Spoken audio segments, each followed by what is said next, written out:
अब मैं आपको महाकुंभ लेकर चलता हूं और महाकुंभ से आज मैं आपको अपने खुद के अनुभव बताऊंगा।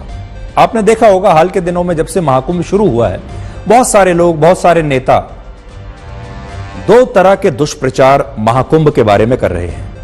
पहला तो यह है कि वहां पर बद इंतजामी है, वहां पर इतने सारे लोगों के लिए इंतजाम है ही नहीं, इसलिए वहां नहीं जाना चाहिए। और दूसरा, स्नान करने वालों के जो बड़े बड़े आंकड़े बताए जा रहे हैं, ये आंकड़े भी गलत हैं।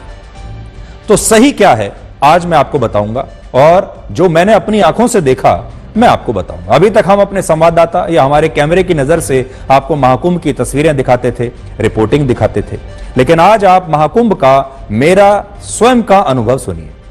महाकुंभ को लेकर जैसा मैंने कहा, दो प्रकार के दुष्प्रचार हैं। पहला, लोग कह रहे हैं जितनी भीड़ बताई जा रही है उतनी है नहीं, आंकड़े गलत हैं, महाकुंभ में भारी अव्यवस्था है। सच्चाई यह है कि मुझे प्रयागराज में एयरपोर्ट से लेकर रेलवे स्टेशन और बस अड्डे तक बहुत भीड़ मिली। वहां देश भर से लोग आ रहे थे, हर वर्ग के लोग आ रहे थे, छोटे बड़े, अमीर गरीब, बड़े बड़े खानदानों के लोग आ रहे थे, औद्योगिक परिवारों के लोग आ रहे थे, आम लोग आ रहे थे, पढ़े लिखे लोग आ रहे थे, विदेशी लोग आ रहे थे, अनपढ़ लोग आ रहे थे, मजदूर आ रहे थे, बड़े बड़े इंजीनियर और डॉक्टर आ रहे थे।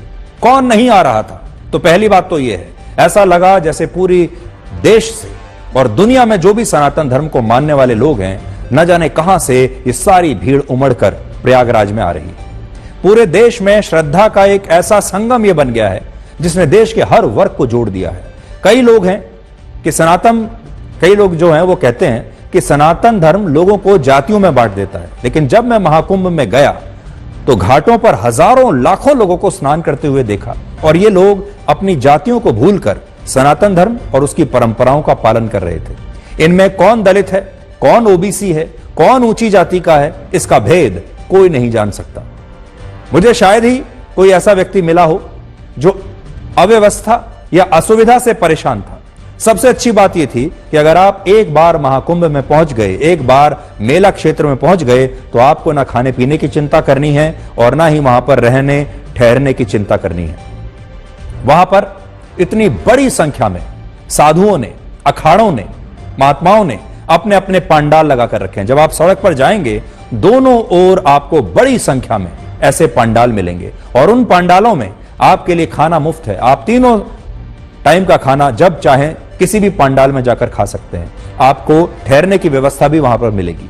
शायद ही कोई ऐसा व्यक्ति मिला मुझे जो अव्यवस्था या असुविधा से परेशान है। सबसे अच्छी बात यह थी कि जो मैंने आपको बताया, ना खाने की चिंता है और ना ठहरने की चिंता है। गरीब से गरीब आदमी को भी वहां पर पूरा खाना मिलेगा। किसी न किसी आश्रम में आपको मुफ्त रहने की सुविधा मिल जाएगी, खाने पीने की सुविधा मिल जाएगी। सोचिए, यह भारत की संस्कृति और सनातन धर्म की कितनी बड़ी ताकत है।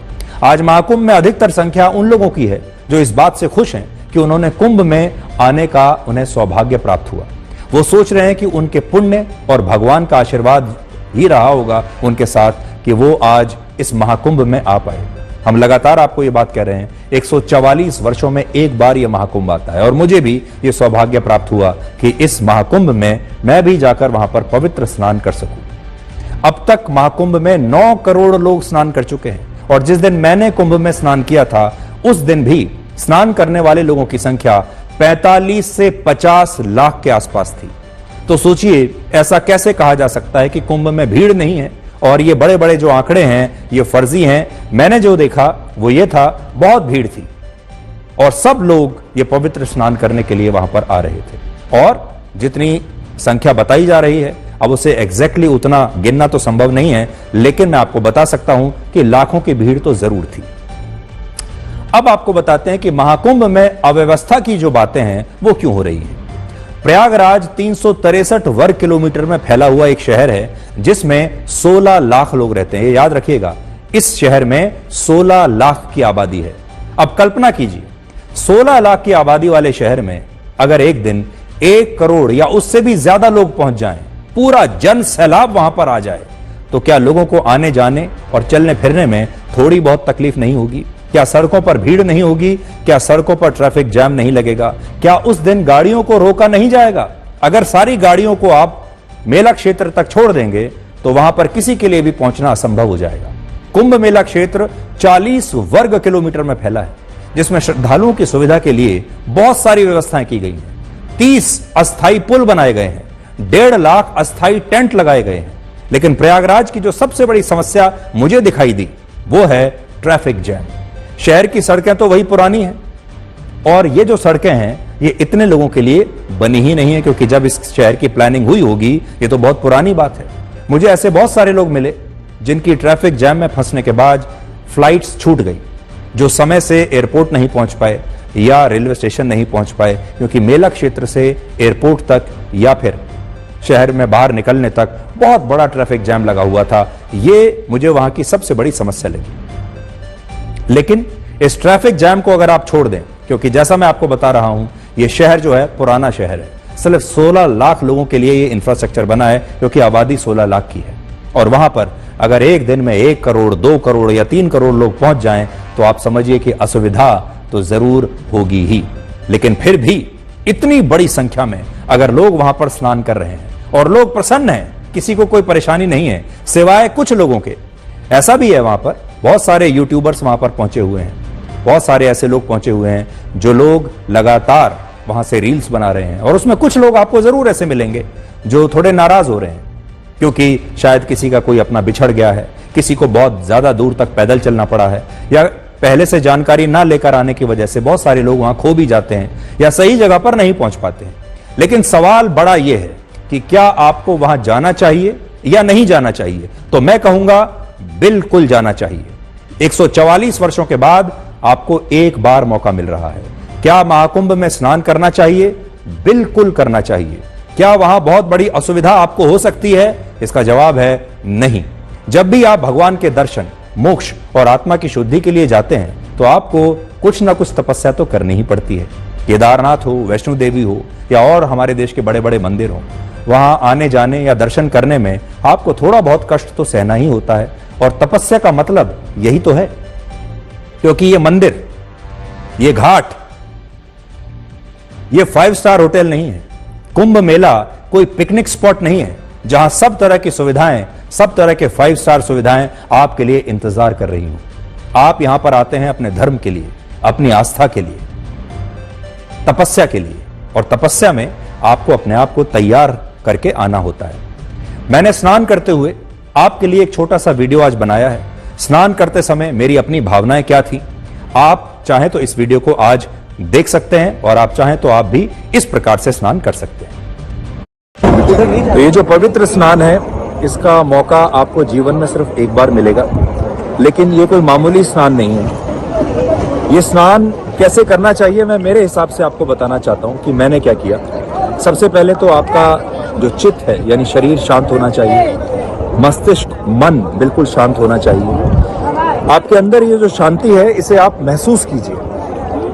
इसे महसूस करने के बाद आपके मन में और आपके शरीर में जितनी भी बुरी भावनाएं हैं, जितनी भी बुराइयां हैं, आपके जीवन में अब तक जितने भी बुरे अनुभव रहे हैं जो आपको कटु बनाते हैं, कड़वा बनाते हैं, इन सारे अनुभवों को एक जगह इकट्ठा कीजिए। इस सारी बुरी शक्तियों को एक जगह इकट्ठा कीजिए और इस पवित्र गंगा जल में आप आज बहा दीजिए।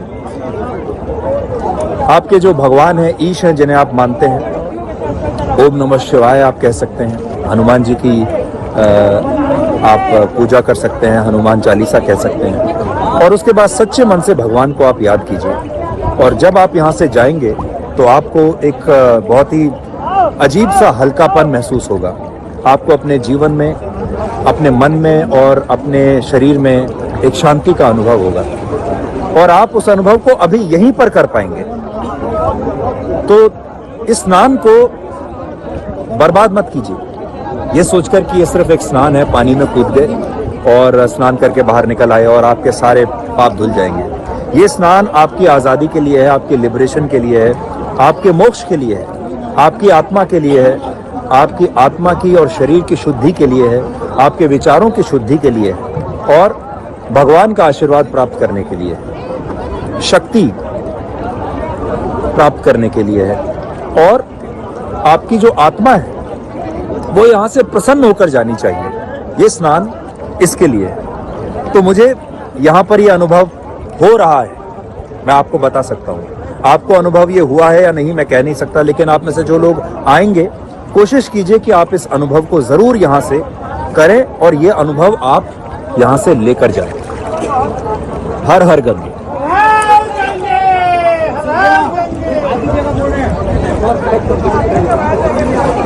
ओम नमः शिवाय। तो मैंने आपको अपना अनुभव बता दिया। आप अपने शरीर को आराम देने के लिए, अपने शरीर को बेहतर और सुंदर बनाने के लिए न जाने कितनी सारी चीजें करते हैं, लेकिन आप अपनी आत्मा को सुंदर बनाने के लिए, आत्मा की सिद्धि के लिए, शुद्धि के लिए और शक्ति के लिए क्या करते हैं? मेरा आपको यही सुझाव रहेगा कि आपको महाकुंभ में जरूर आना चाहिए। अगर कोई कष्ट होता भी है तो इसे आप अपनी आत्मा की शक्ति के लिए जरूरी तपस्या मानकर आप सह लीजिए। आपको 2 बातें मैं बताना चाहूंगा। जब आप जाएं महाकुंभ के लिए, पूरी तैयारी के साथ जाएं, पहले से पूरी जानकारी लेकर जाइए। आप अगर एयरपोर्ट से जा रहे हैं तो आपको पता होना चाहिए कि एयरपोर्ट से आपको कैसे इस महाकुंभ के मेले तक पहुंचना है और घाट तक पहुंचना है।